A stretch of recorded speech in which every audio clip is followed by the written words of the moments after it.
There's been another scare at a Wisconsin temple that was the site of a deadly shooting rampage. 6 people were killed in August when a gunman opened fire at the Sikh temple in Oak Creek. 3 other people were seriously injured. The gunman then took his own life. Last weekend, police detained a man who they said was acting suspiciously at the temple. Fox's Brett Bugansky has more.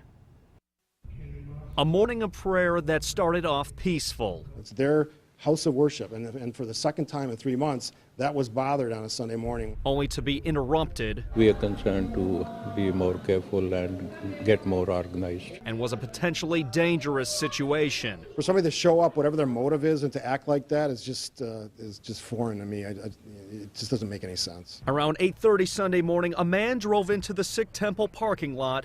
His whole demeanor looked suspicious. He had circled it a few times, had parked for about 10 minutes. Then, carrying a backpack, entered the Sikh temple. He was trying to get into the Langar hall, that's the kitchen, and with his shoes he told him that take off your shoes and cover your head. Security on the grounds detained him and found several things in his backpack. They found zip ties, duct tape, and what officers are calling strange writings about the Aurora, Colorado movie theater shooting. When his car was searched, officers found boxes of ammunition and an empty case from a handgun.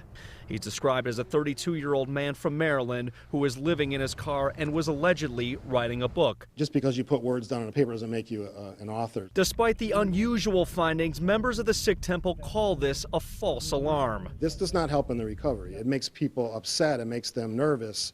That's not what we're about here. That's not what Oak Creek's about. But Oak Creek Mayor Steve Scafidi says the man's unusual acts cannot be tolerated. That kind of behavior I don't want to see around the temple. It's not going to be allowed. We're always looking at what's going on there.